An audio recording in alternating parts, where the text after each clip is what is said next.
कभी कभी जीवन में कुछ प्रश्न ऐसे पूछ लिए जाते हैं जो आपके अपने विचारधाराओं को खंडित करने लगता है।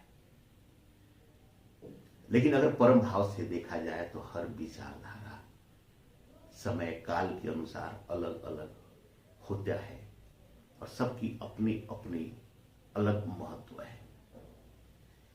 एक 40 वर्षीय देवी ने एक प्रश्न पूछा है और उन्होंने मेरे विचारधाराओं पर प्रश्न किया है। लिखती है, मेरा नाम रचना देवी है। मैं 2 पुत्रों की माता हूं। मैंने अपने जीवन में बहुत उतार चढ़ाव देखा है। मैं आपके वीडियोस को देखती हूं, अच्छा लगता है। और आप यह कहते हैं कि संसार में न कुछ गलत है न कुछ सही है और परमात्मा ने सबको संपूर्ण बनाया है, ज्ञानी बनाया है। तब मेरी एक दुविधा पैदा हो रही है। लिखती हैं कि अगर सब संपूर्ण है, सब ज्ञानी है, तो फिर आप अपने प्रवचन के द्वारा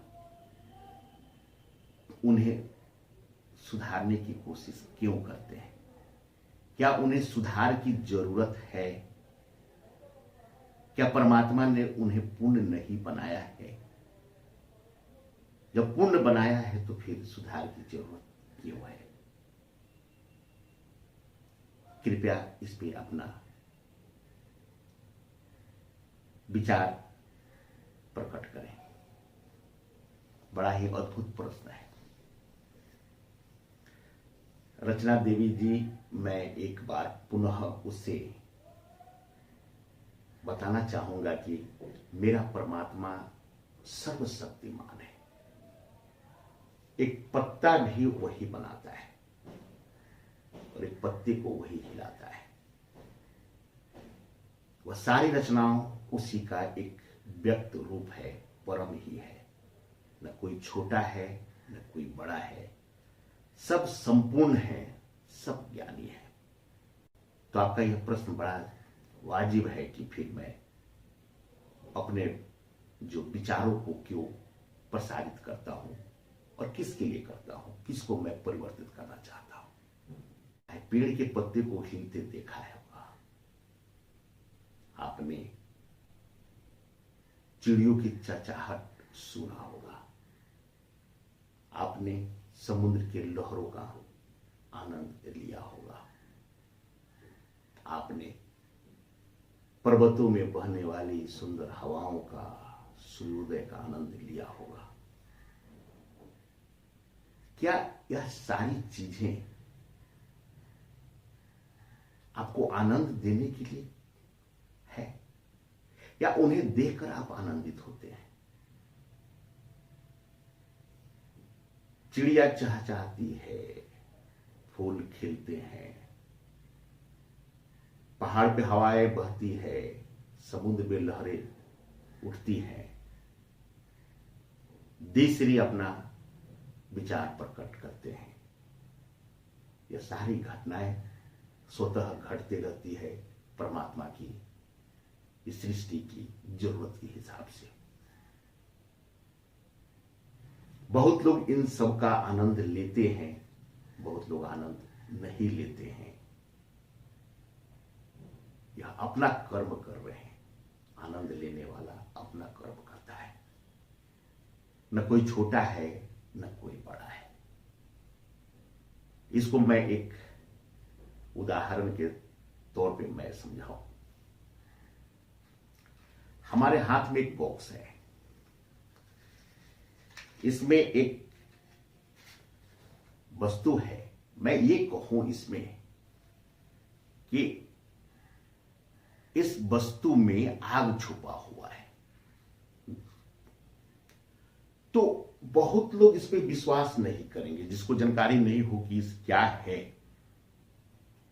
और आग तो दिख नहीं रहा है, तो फिर आप कैसे कह सकते हैं कि इसमें आग छुपा हुआ है। लेकिन मैं यह कहूं कि यह माचिस है और इसमें जो है आग छुपा हुआ है, तिल्ली है। मैं ये कहूं कि यह माचिस का एक तिल्ली है और इसमें आग छुपा हुआ है, तो जिसने इस माचिस का यूज किया है, देखा है, समझा है, वह समझ जाएगा कि इसमें आग छुपा हुआ है। लेकिन आग तो है नहीं, छुपा हुआ है। अब इस आग को अगर व्यक्त करना है, यह भी एक अच्छी वस्तु है। यह जो है, यह भी परमात्मा की एक रचना है जो संपूर्ण है। तो इसका अर्थ यह नहीं है कि यह गलत है। लेकिन जब यह वस्तु इस माचिस के सरफेस से घर्षित होता है, तो यह अव्यक्त जो आग है, ऊर्जा है, वह प्रकट होता है। और इसको जब इस मोमबत्ती में अगर इसको प्रज्वलित करता है, तो इसके अंदर की छुपी हुई ऊर्जा भी व्यक्त हो जाती है, प्रकट हो जाती है। जो प्रकाश अव्यक्त था वह व्यक्त हो जाता है। कहने का अर्थ यह है कि माचिस,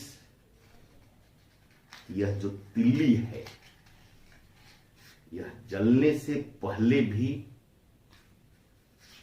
एक अद्भुत और संपूर्ण रूप में थी और जलने के बाद भी संपूर्ण रूप में है। अवस्था केवल परिवर्तित हुआ है। यह मोमबत्ती जलने से पहले भी अव्यक्त रूप में था, अब यह व्यक्त रूप में है। यह प्रकाश जो है, यह पहले अव्यक्त था, अब व्यक्त हो गया है। तो पहले भी वह पूर्ण था, पहले भी वह ज्ञानी था, बाद में भी पूर्ण है, बाद में भी ज्ञानी है। तो जो हमारे अंदर जो आनंद की जो प्रकाश जो अव्यक्त रूप में होती है, वह कोई ना कोई घर्षण पाके वह व्यक्त हो जाती है। तो अव्यक्त रूप में भी वह संपूर्ण है, ज्ञानी है, परमात्मा की रचना है, एक अवस्था है। और व्यक्त रूप में जब वह अपने आनंद को प्रकाशित करता है, अनुभव लेता है, तो वह भी पूर्ण है, वह भी ज्ञानी है, वह एक अलग अवस्था है। न यह अवस्था गलत है, न यह अवस्था सही है। यह तो परमात्मा के इस नगरी में, परम नगरी में सारी घटनाएं केवल घटती है, केवल घटती है। यहाँ पे हर किसी एक दूसरे से प्रभावित होते हुए अपने जीवन के अलग अलग रंगों को देखता है। तो मेरा जो विचारधारा प्रकाशित करने का है, वह किसी सुधारने के लिए नहीं है। किसी को अच्छा लगता है, वह उसकी अपनी खूबी है, उसके अंदर अपनी छुपी हुई वह अव्यक्त जो है भाव है, जो एक घर्षण पाकर व्यक्त हो जाती है। इसलिए संसार में न कुछ गलत है, न कुछ सही है, सब अपने अपने अवस्था में परम है, संपूर्ण है और ज्ञानी है।